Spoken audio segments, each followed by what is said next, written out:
ओम नमः शिवाय. हर हर महादेव. भगवान भोलेनाथांच्या कृपेने तुमच्या सर्व इच्छा मनोकामना पूर्ण हो. हिंदू धर्मात प्रदोष व्रताला विशेष महत्त्व आहे.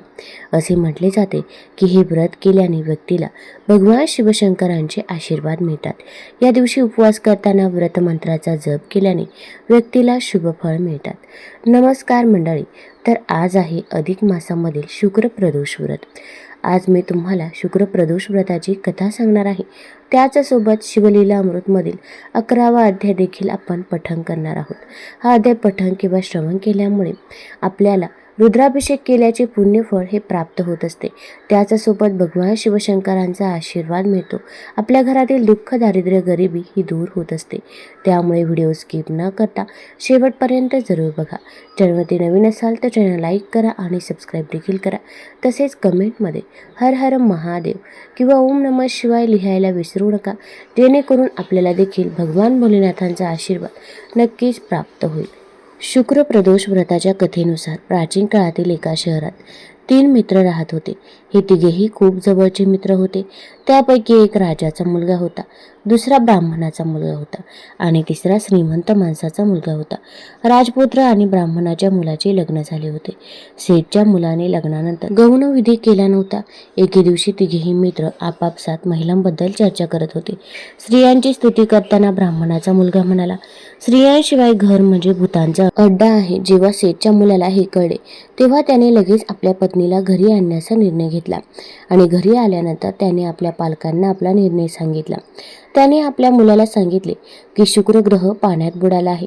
या दिवसात सुना आणि मुलींना त्यांच्या घरातून परत पाठवणे शुभ नाही, म्हणून तुम्ही तुमच्या पत्नीला शुक्रवारच्या दिवशी परत पाठवावे.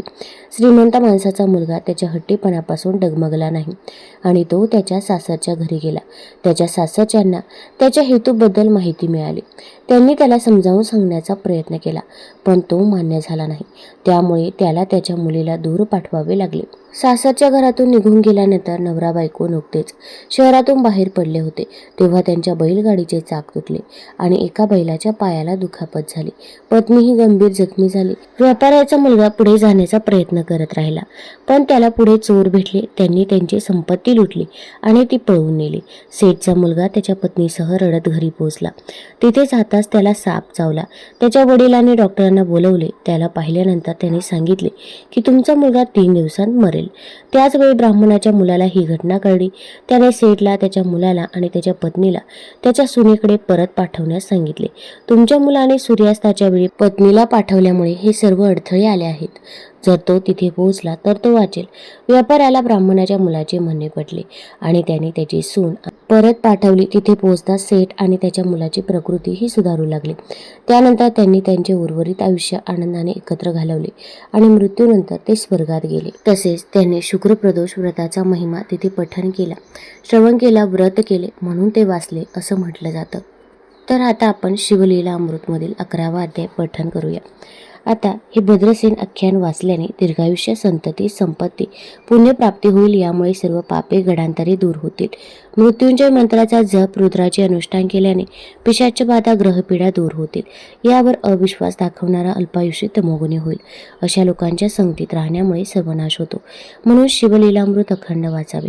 ते न जमल्यास 11वा अध्याय तरी वाचावा. तर आपण शिवलीलामृतमधील 11वा अध्याय पठण करण्या अगोदर एक विनंती आहे. चॅनलवरती नवीन असाल तर चॅनल लाईक करा आणि सबस्क्राईब देखील करा. तसेच कमेंटमध्ये ओम नमः शिवाय लिहायला विसरू नका. श्री शिवलीलामृत अध्याय 11वा. श्री गणेशाय नमः. नित्य शिवभक्ती, शिवपूजा, शिवलीलामृत श्रवण करण्यात ज्यांना आनंद वाटतो ते नर धन्य आहेत. सूत म्हणतात, रुद्राक्षे भस्म धारण करणाऱ्याचे पुण्य अपार असते.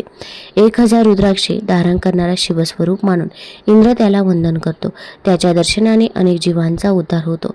2 दंडात 16 शिकेमध्ये एक अशी रुद्राक्षे बांधून त्यावरून केलेले स्नान त्रिवेणी स्नाना इतके फलदायी होते. मनगटात 12, गळ्यात 108 रुद्राक्षाची माळ धारण केली केल्यामुळे लक्ष्मी प्रसन्न होते. एकमुखी रुद्राक्ष विशेष फलदायी. त्याचप्रमाणे 5, 6, 8 चौथ्या मुखाच्या रुद्राक्षावर शिवमंत्राचा जप केल्याने ते पुण्यकारक होतात. रुद्राक्ष शिवपूजन केल्याचा प्रभाव किती असतो या संबंधीची कथा. एका काश्मीर देशात भद्रसेन नावाचा पुण्यात्मा न्यायी राजा होता. त्याचा प्रधान ज्ञानी, नीतिवान, प्रजाहितदक्ष होता. प्रजा राजाची स्तुती करत होती. सुंदर पतिव्रता पत्नी, विद्वान व गुणी मुलगा, कृपाळू सर्वज्ञ गुरु, हुशार आज्ञाकारी गुरुभक्त, शिष्य, विद्वान वक्ता, मननशील श्रोता, आरोग्य संपन्न दानशूर दाता, हे सर्व पूर्वजन्मातील पुण्याईने प्राप्त होतात.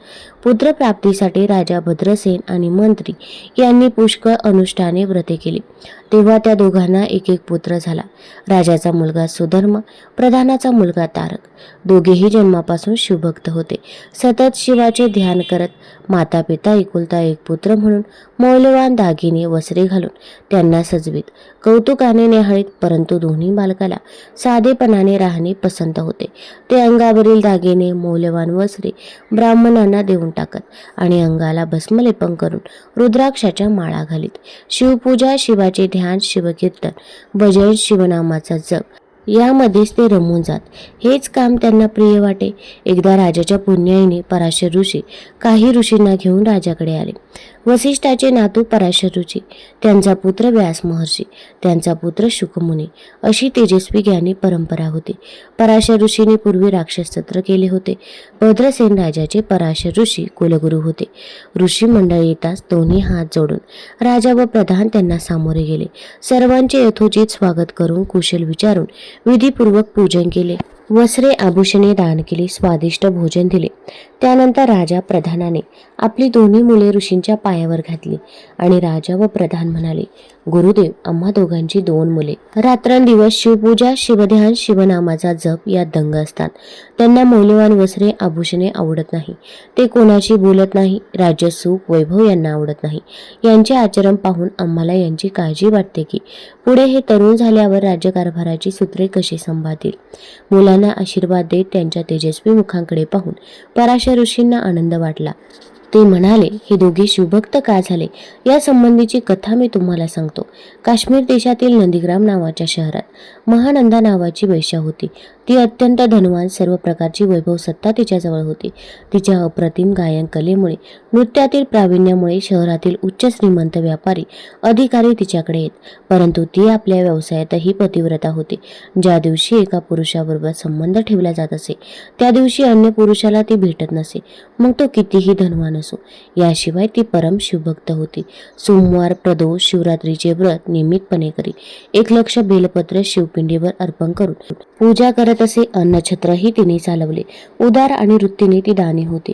श्रावणात 1 कोटी शिवलिंगे तयार करून त्याची पूजा ब्राह्मणांकडून करून घे. त्यांना दानदक्षिणा दे. तिने आपल्या घरी 1 कुत्रा आणि 1 माकड पाळले होते. तिच्या नृत्यशाळेत त्यांना बांधून ठेवले होते. कौतुकाने त्यांच्या अंगाला भस्म लावी. त्यांच्या गळ्यात रुद्राक्षाच्या माळा घालत असे. आपल्या प्रसन्नतेसाठी तिने त्यांनाही शिवभजनाच्या तालावर नाच करायला शिकवले. ती नाचू लागली की ते दोघेही नाचत. तेथे शिवपूजा, शिवकीर्तन, गायन होत असे. महानंदीच्या संगतीने त्यांना शिवभक्ती घडत असे. नृत्यशाळेतच तिचे छोटेसे शिवमंदिर होते.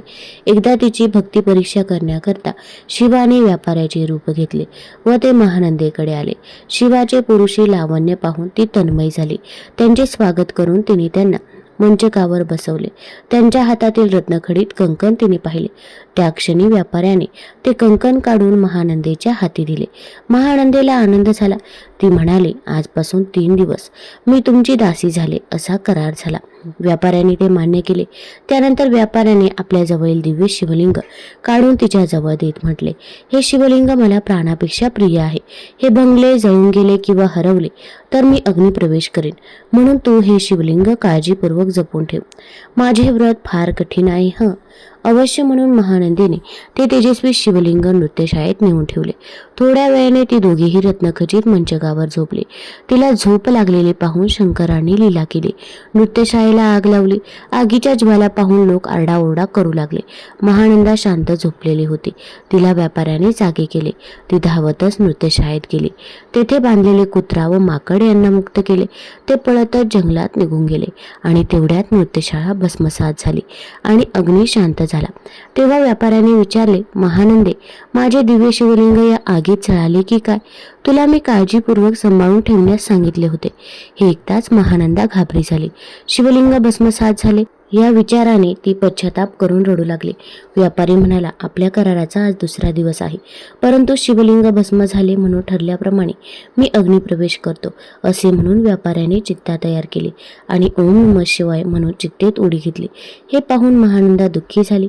तिने ब्राह्मणाला बोलावून आपली संपत्ती, महाल सर्वांचे दान केले.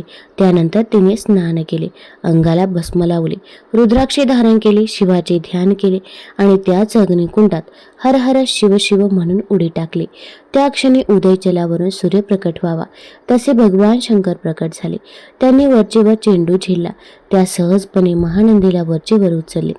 छातीशी धरून म्हणाले, मी तुझ्यावर प्रसन्न आहे, हवा तो वर माग. देवा हे सर्व नंदीग्राम नगर उद्धरून न्यावे. तथाच तो म्हणत शिव अंतर्धाम पावले.